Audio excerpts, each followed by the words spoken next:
لله رب العالمين والصلاة والسلام على سيد المرسلين وعلى آله وصحبه أجمعين. سبحانك لا علم لنا إلا ما علمتنا إنك أنت العليم الحكيم. سبحانك لا فهم لنا إلا ما فهمتنا إنك أنت الجواد الكريم وقل رب زدني علما. قال المصنف الإمام النووي رحمه الله تعالى ونفعنا بعلومه في الدارين. قالوا عن أبي هريرة رضي الله عنه عن النبي صلى الله عليه وسلم: الناس معادن كمعادن الذهب والفضة، خيارهم في الجاهلية خيارهم في الإسلام إذا فقهوا، والأرواح جنود مجندة فما تعارف منها ائتلف وما تناكر منها اختلف. رواه Muslim. Allahu Akbar. So continuing with the chapter of visiting the righteous and the virtuous and remaining in the company of the good people and seeking their companionship. So here a hadith of Abi Hurairah radiallahu ta'ala anhu, a very amazing hadith, and the vast and the very deep wisdom of the Prophet alayhi salatu wasalam, and the reality that manifests itself all the time when we observe the differences of people and their statuses and their positioning, their goodness and their wretchedness, etc. So Rasulullah here says that the people are like the raw materials, ma'adin. Ma'adin are basically the elements that we find in the mountains, in the earth. We find gold, we find silver, we find iron, we find lead, we find quartz, we find very valuable elements, and we find very sort of cheap elements. And so similarly are the people. Subhanallah.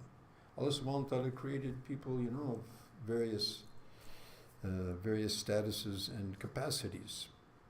فَصَالَتْ أُودِيَةٌ بِقَدْرِهَا. Very amazing ayat that Allah subhanahu wa ta'ala mentions that when the rain comes down, the valleys, according to their capacity, they will flow. A big valley, a lot of water flows. A small valley, a small amount of water flows. So similarly, people, Allah subhanahu wa ta'ala has created people, He's created prophets, and He's created Fir'auns and subhanallah and everything in between.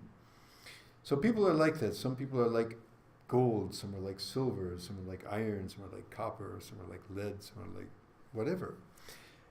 And so, that being a principle, so Nabi Sallallahu states, so the best of you in the days of ignorance, because the best people even in Jahiliyyah before revelation came and enlightened people such as Abu Bakr, Umar, Uthman, Ali, and the good people of those categories.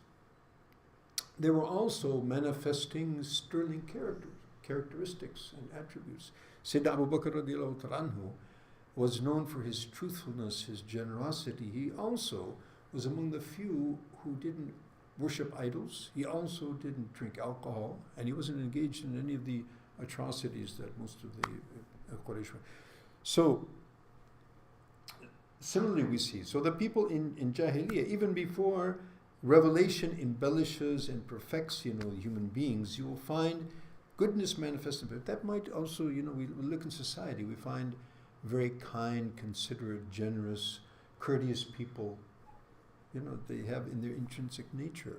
We find others that are just outright rude and nasty, right? So subhanallah, that has created His creation with quite a huge diversity in this sense. So the best of the people in Jahiliyyah, meaning the ignorance meaning what? Ignorance meaning before revelation, because true knowledge is the knowledge that comes through revelation. So the people who are showing the best of qualities in that condition, they will be the best in Islam if they become knowledgeable therein. And we see this continuously. We see this in this day and age. The people who accept Islam also, there are also various levels and various statuses and diversity. Then another amazing portion of this hadith, al-arwah junudun mujannada. Subhanallah, how we translate this. The souls are like, the junud. Junud basically means the armies. So armies are generally grouped together. You have battalions, you have units.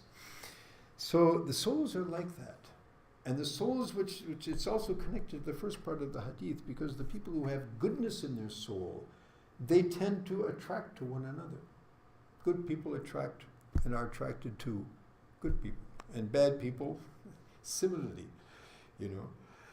So, those whose attributes are similar, they find themselves attracted to one another. And those whose attributes are juxtaposed, they find a nafra.